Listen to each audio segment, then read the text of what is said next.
Hi guys, this is Dawn, Dawn's Career Chalet, Dawn's Pink Chalet. I haven't vlogged in a while, and here I thought I was going to do it more consistently, but I kind of warned you ahead that I wasn't sure where this was going to go, how much I would vlog, but today is June the 17th. It's Sunday, Father's Day. And we went to go see my mom and dad today, and we had a nice dinner, and I gave him some gifts, and that was fun. But something's been weighing on my mind as the clock is ticking and every minute gets nearer to the 19th, which will be this Tuesday. So I keep thinking about it. I can't help it. It consumes me. And the hardest part, I think, with all this with me is that I'm a person that likes to check things off a list, get things done, move on to the next. And this whole deal with this whole thing that I'm getting into with this new journey is that I have to wait and I have to be patient, and patience aren't a part of what I have. Those who know me really well know I have no patience, and I just want to get it done, move on. So the wait is awful, and it plays with thoughts in my head a lot. So this Tuesday, I get some nuclear medicine. What is that, right? So I go across the street to the hospital on Tuesday at 8:45. And there's actually two parts to this. The first part is they're going to go ahead and inject some blue dye into my right side, and I hear it's not real pleasant. I hear it does hurt, and I have a thing with needles. I don't like them. I freak out at them. Yes, I'm 50 and I'm a huge baby and I'm a wimp. There, I said it. I'm a wimp. And it freaks me out that I know I have to do this, but I know I have to do it. I have to put my big girl panties on, and I just have to do it.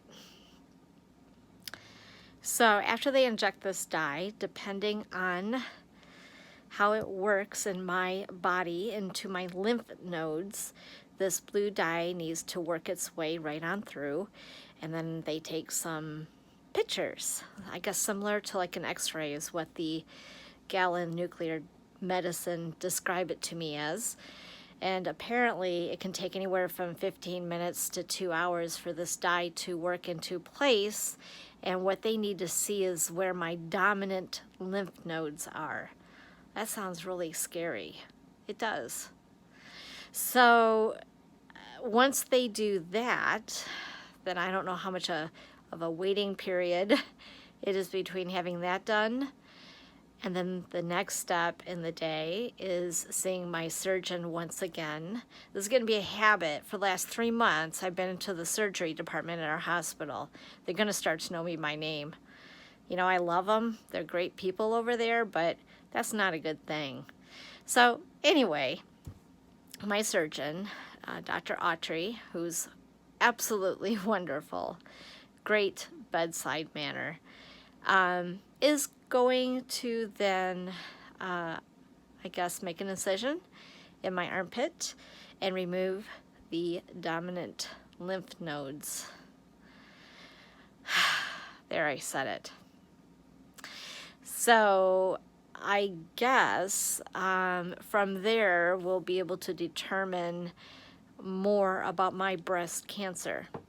I guess you have to wait again for pathology for about a week to get the results again.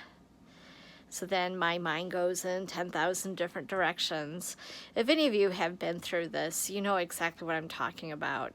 And with me, unfortunately, not that I'm negative Nelly all the time, but you know, your mind really can do some pretty crazy games. And I've had some pretty crazy dreams just about the procedure with the nuclear medicine, to the point where I couldn't sleep. So I actually had to call the doctor's office because they told me if you have questions, ask. And quite honestly, it's really good to be your own best advocate. So I called because it was driving me crazy. I couldn't sleep. I was having nightmares. So I guess this is all part of the journey. So anyway, I'm obviously, as you can tell, I'm very nervous. It's Sunday night. I go in on Tuesday. So as the time approaches, it's kind of like, have you ever like really wanted to get something over with, but yet you don't want it to ever begin in the first place? It's kind of like I'm torn in two different directions. It's like part of me is like, just deal with it, get it done. The other part of me is like, I don't want to do this, but I know I have to. I don't know. I just know that I can't do anything else about this until this is done. And once this is done and pathology comes back, I guess I'll know more about my cancer.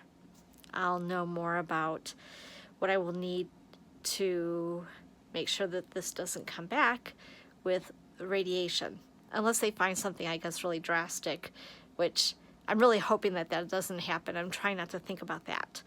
But the doctor did say that I will need to have radiation, but I can't even start that until I heal from what I'm going to do on Tuesday. So heal time, what does that mean? I'm not really sure. I haven't even talked to an oncologist yet, so I don't know if I talk to someone locally or if I'm going to talk to somebody out of town. Can you see that my mind is like 1,000 miles a minute? And then we need to then figure out, I guess, what they need to do as far as the amount of radiation, I guess. I don't know. And you know, quite honestly, I have not really done a bunch of research on this. And I know a couple of my friends think I'm nuts. I think it's my way of dealing with it, to like cope with one little step at a time. Because otherwise I look so far ahead that I overwhelm myself with it. So I think that is best for me to not overthink everything and read too much into it. Like I literally am taking one step at a time. I'm not doing a lot of research on all this until I know exactly what it is. As far as details from this procedure that I'll have on Tuesday. So in the meantime, as you can see, I'm in my one of my happy spots. This is part of where I create. It is my stamp area, and I'm at my stamp table. And I can't seem to concentrate. I was going to try really hard to think of some cards to do for my July class, because now I'm thinking ahead, like the what ifs. What if I don't feel really up to doing this in another week and I need to get this stuff done? So I'm putting pressure on myself to try to get these things all set before Tuesday, and I don't know what's going to happen. And I'm kind of having a creative brain block, so I thought, you know what, I haven't vlogged since vlog 1, so this is episode 2 of the Pink Chalet, and I thought, you know, maybe this will do me good. Maybe this will help lift some of the stuff that's just kind of weighing on my shoulders right now and thick in my head. Like if you could slice open and see all the thoughts that are going, it's kind of like having 50 tabs open on your browser on your computer. It's driving me crazy. So I've done a little bit of laundry today after I got home from visiting my mom and dad, and I decided to roam around on some blogs to try to get some inspiration. I've been on Pinterest, folding socks in between. I don't know. I can't seem to concentrate, and this is driving me nuts because I like to get things done. So, I don't know. I'm going to try to, maybe, if it's not too ugly, maybe do a vlog post, or at least a video where I could vlog it after Tuesday. We'll see. It will be one of those non-makeup moments, which would be new for me. But obviously don't need that when I'm going for this procedure.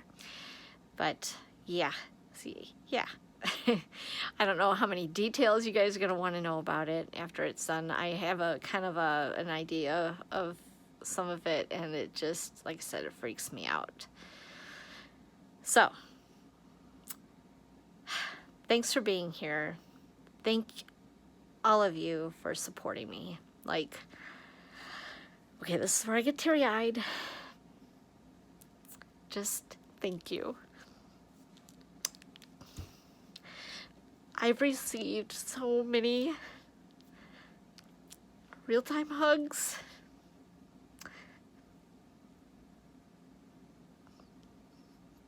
virtual hugs. I promised myself I was gonna do this. Beautiful things in the mail. It's just, thank you. I can't thank you enough. All your thoughts, your hugs, your prayers.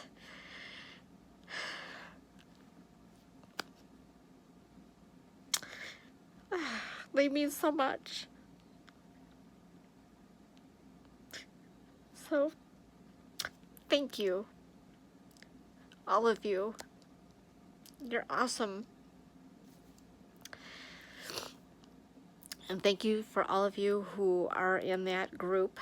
By the way, a friend of mine, if you don't know about it, and you're on Facebook, a very good friend of mine, Jeannie Moss, a fellow demonstrator, and a few other gals too, Billy Moan and Sue Parker, who actually has done a beautiful job on my beautiful blog. Oh my gosh, I need a Kleenex. This is terrible. I told you it was gonna be raw.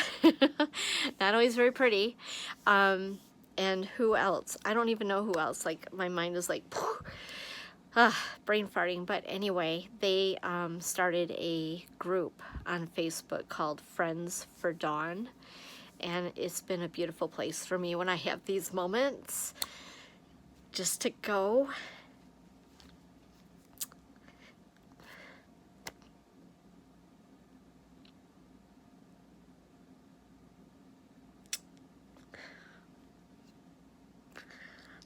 Oh my gosh, I'm so sorry. Anyway, to go and to lift my spirits, which I obviously need to do right now. But I just want to thank all of you for being there, who are there, and who also follow my blog.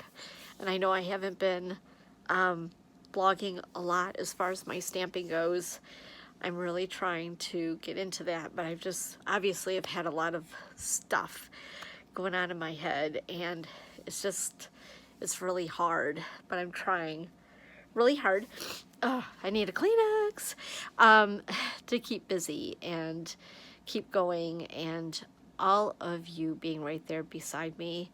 And those bracelets, the gals got bracelets that are so wonderful, and thank you, Tamara Davis, for, oh goodness, for engraving those. That was so beyond, I'm speechless. And you know, I'm very grateful, I'm very humble.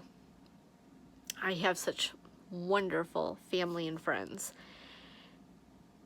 And I just want to say that it's hard for me at times, because I'm a giver, I'm not a receiver.